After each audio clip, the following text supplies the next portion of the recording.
Physical science. Physical science time. Let's say it 3 times. Ready? Physical science time. There we go. Okay, now we're gonna right up here. Let's just make it long. Detecting nuclear radiation, comma, nuclear fission and fusion, comma, radioactive half-life. And we're going to leave that up there, so mostly so that I remember what all we should talk about. I got it written down on the screen. That's good. First thing, I really like talking about this. We're not going to spend too much time on this with the video. We're going to do a little bit more with it in class, but I just want to get a basic understanding of what's going on here. What of all of the decay modes we talked about, remind me the decay modes. Someone say the first one. Alpha, beta plus, beta minus, electron capture, spontaneous fission, gamma. Other than gamma, and sometimes you have named those, other than gamma and sometimes spontaneous fission, what's true about all of those things? Look at your little chart. What's true about all of them? What do they all have in common? They all have a charge. They all have a charge. And when we say charge, that's short for what? What force is acting on these things when they have charges? I already almost said it. What force is that?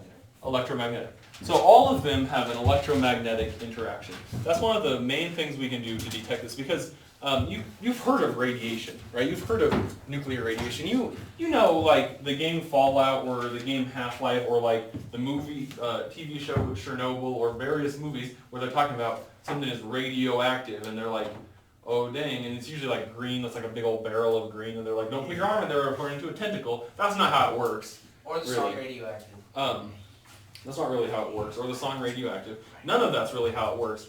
Some of those get closer than others. But what's both kind of interesting and kind of scary about nuclear radiation is it's completely undetectable to your senses. Not for long. Like if you're in a strong nuclear decay field, if you're in a place where there's a lot of nuclear radiation, it won't be very long until your hair's falling out and you're vomiting and you're bleeding and your teeth are falling out and your eyes start to melt. So if there's a lot of it, there's going to be some really sounds like space. Irreversible and negative consequences that you can certainly detect. But that's all secondary. You're detecting your eyeballs turning to blood because you can feel the blood on your face and the pain. But that's not, you aren't feeling the nuclear radiation, you're feeling its effects, right? When you feel the hair come out of the top of your skin, you're like, oh, this isn't right. You can feel it, right? But that's not because of the nuclear radiation, that's a secondary effect. So let's write this down. Nuclear radiation is undetectable. Nuclear radiation of all types is undetectable to human senses. It's also undetectable, as far as I know, to every animal and other organism's senses. There might be an exception, but I can't think of one off the top of my head. But we can't detect it. You can't see or smell or taste or hear it. So what we have instead is this yellow box that Carter beautifully brought out for me. Come here, yellow box. Is it radioactive? Yeah, there's some radioactive material in here. Can I touch it? No. I'm going to have to use...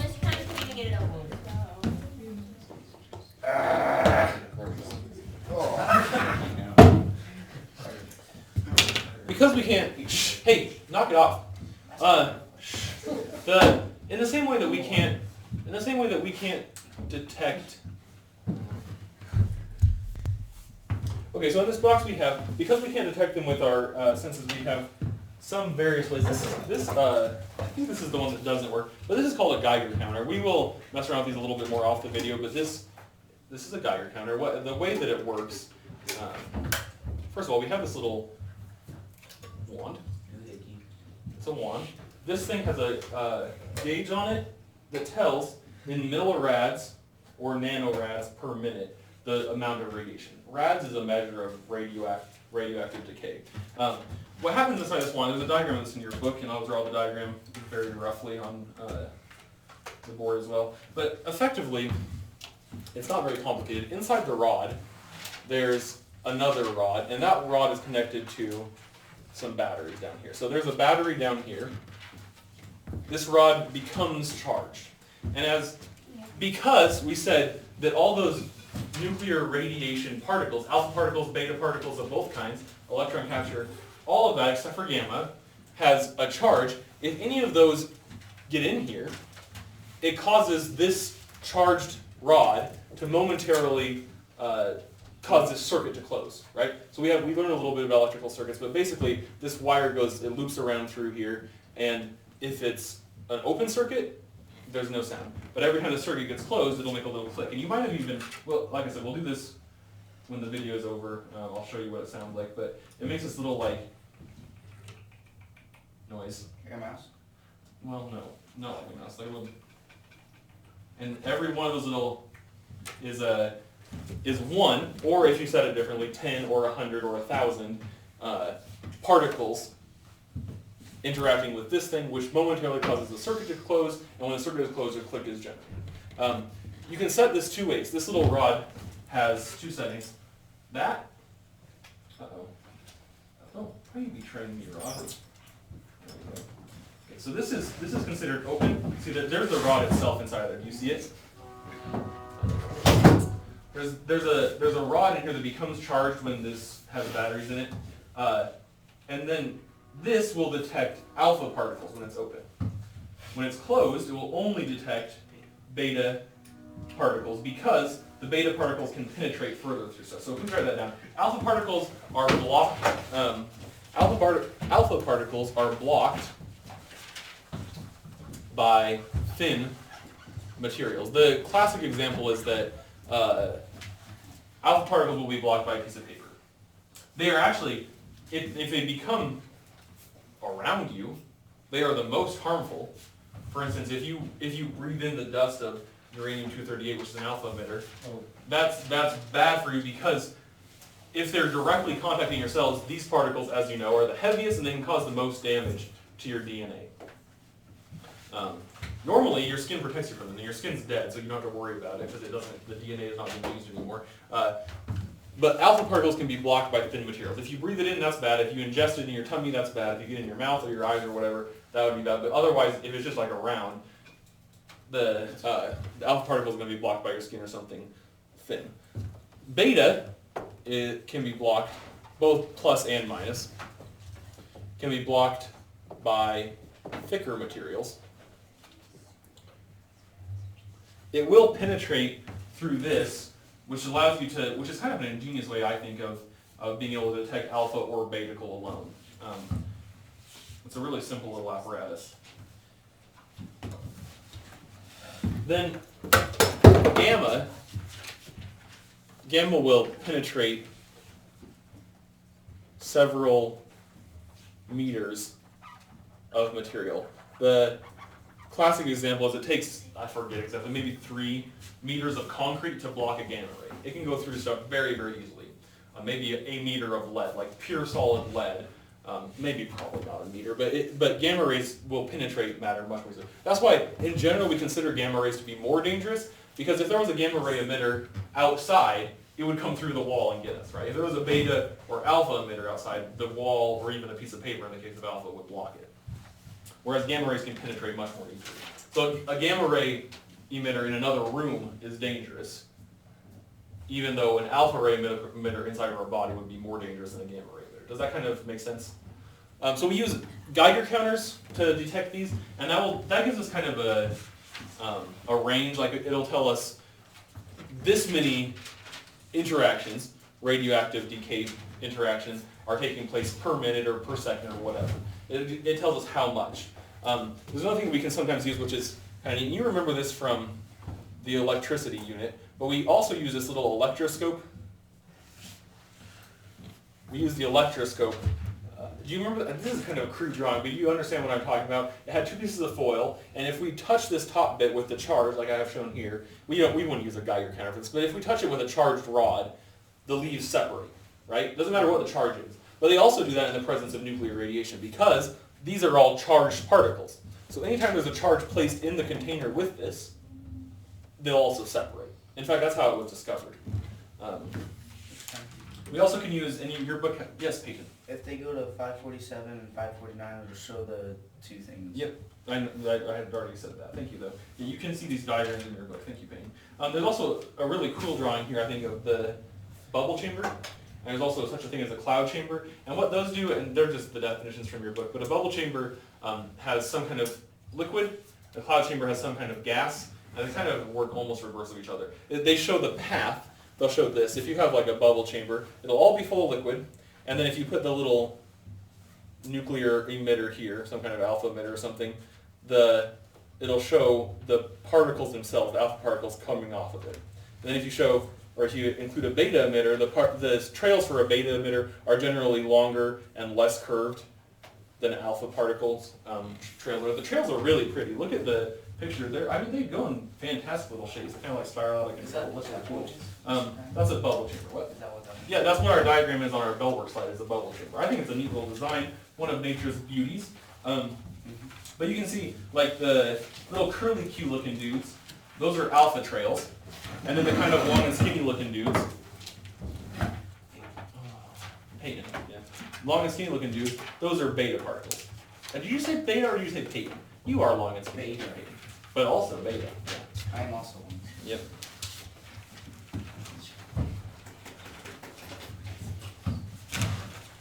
So we can't just detect nuclear, we can't like walk in your room like, ooh, it smells like beta particles in here. But we can use these instruments to help us detect, because sometimes it's really important. We also have, this is not one of your vocab words, but this little thing, there are better versions of this now. This is something called a radio dosimeter, which is used to measure what the idea is, like in a nuclear power plant, or this actually, you'll see this little logo. This is civil defense. These boxes were issued to the extent that people aren't scared anymore of nuclear warfare. These were issued when people were more afraid of nuclear warfare. And so they give you this box at like a train station or a school or whatever, and you would have all this stuff in it so that you could detect radiation. Because the problem is, like, if the nuclear bomb went off, we would know the nuclear bomb went off, but we wouldn't know where the radioactive decay was. So we'd move away from it. Well, maybe, but we'd also want to make sure we didn't move through an area, and we'd have to use a Geiger counter or an electroscope or a bubble chamber. And the easiest one is this little dosimeter, which basically just has a piece of glass in it that when you hold it up to the light, it'll show you how much radiation it's shooting. And the idea is you would put this in your pocket. It has a little pin clip even. Back in the day, everyone had pockets. No one was wearing freaking hoodies then. Hey. Okay, well, it's supposed to go in your pocket, and you just walk around, I'm going to go cook some eggs or whatever, and then once in a while you'd be like, oh, I wonder if I got irradiated when I was cooking my eggs. And then you would know from this little radio dosimeter. I'm going to pass this around. Hold it up to the light. This one I can tell is broken, but it has this little like scale in it, telling you 10, 100, 1,000 again, millirads per hour or whatever. And then it would have a big old red line. It only could be used once. Like what it does is this line will move with more exposure, but it never goes back. You can reset it. In fact, when you charge it, it resets. But it would basically tell me what was the most radiation you had encountered in the last since you charged it. And you'd be like, oh man, I got radiation in me now. So pass it around, hold it up to the light, and you can kind of see there. Let's talk real quickly now about the second thing on here, which is nuclear fusion and fission. So let's write that down, please.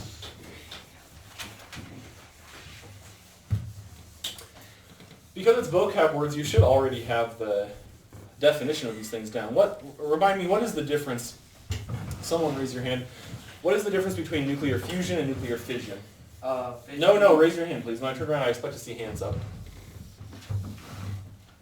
Oh, okay, Peyton. Nuclear fission, the word fission means to divide. Okay. It's the process of splitting nuclei into several smaller, a nucleus into several smaller nuclei.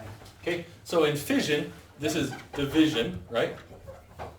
And a large nucleus, let's write that down. Large nucleus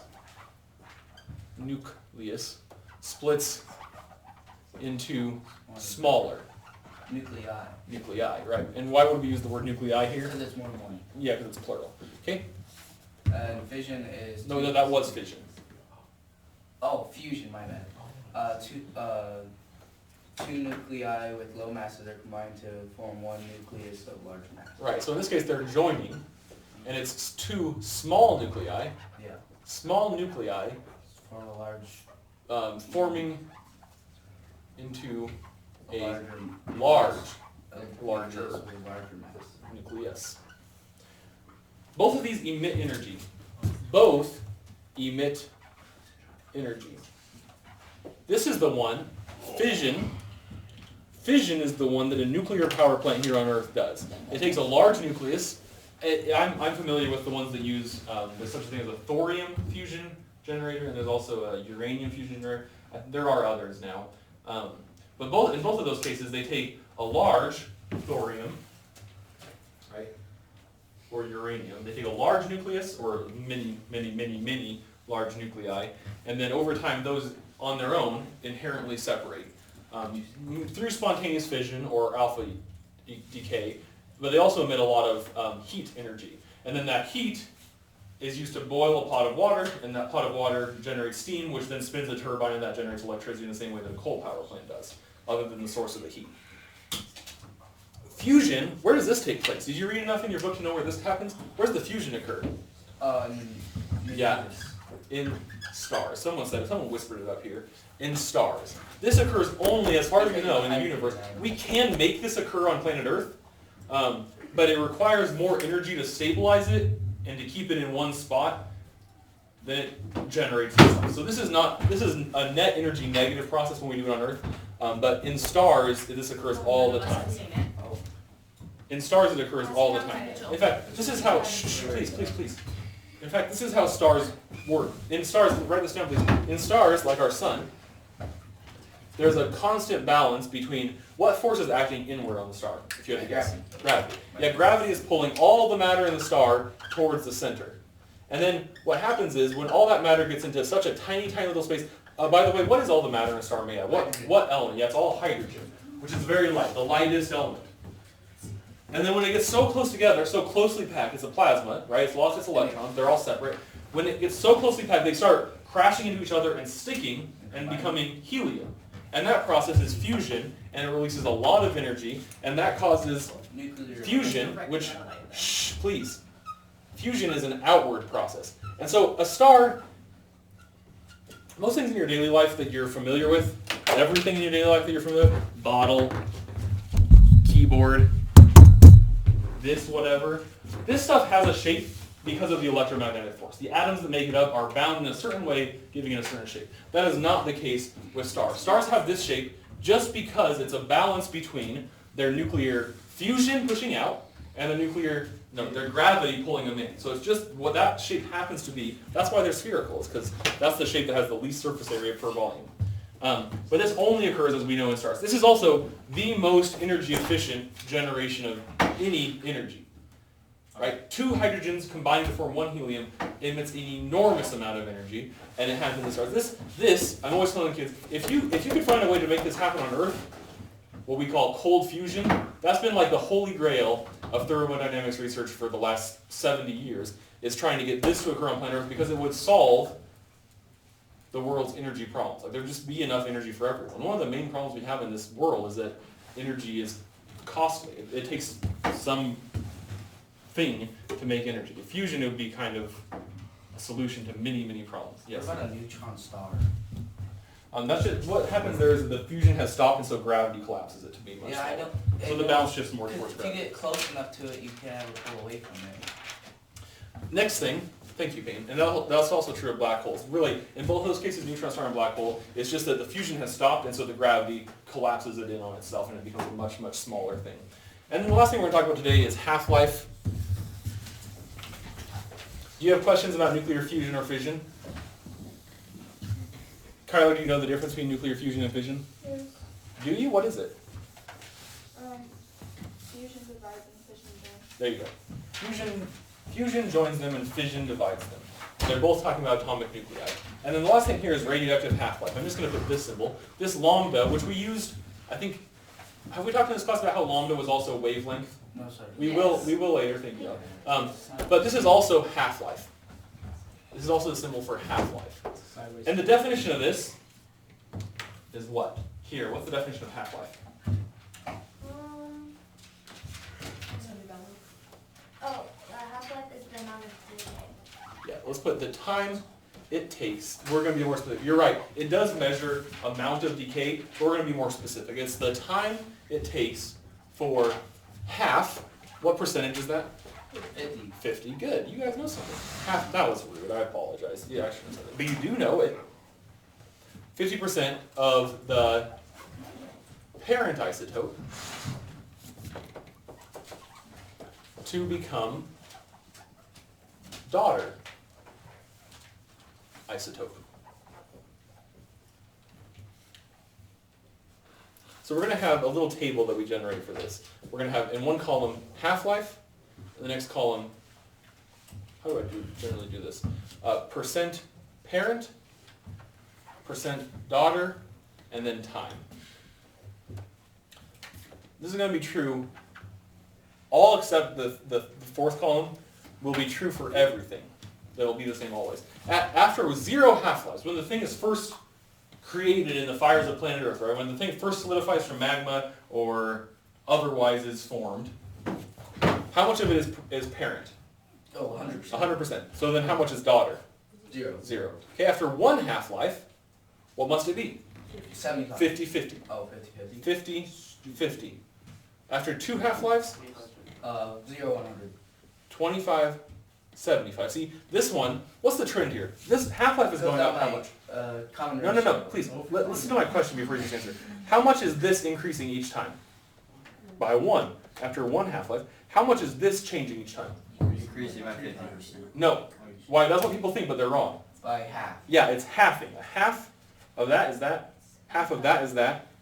And this one is increasing by, this one's a little different. Half. All it is, no, Oh, it's not. my bad. It's 100 minus whatever's in this column. Okay? So it's whatever's left. So after 3 half-lives, then be very careful. Don't leave yet. What should this be? 12.5. And this should be 87.5. And then it goes on and on and on. But then listen, the important thing here is that every specific radioactive isotope, don't leave yet, because I told you not to leave yet. Every specific radioactive isotope has the time it takes for this to occur. Half-life is measured in time. Seconds, minutes, hours, whatever. Years, billions of years, and that goes here. And that doubles each time. So it increases by 1 half-life. So if the half-life of something is 15 seconds, so first of all, you have time 0, then 15 seconds, then 30 seconds, then 45 seconds, then 60 seconds, etc. forever. The half-life, all it is how long it takes for it to change from one to the next. Have a nice rest of your day.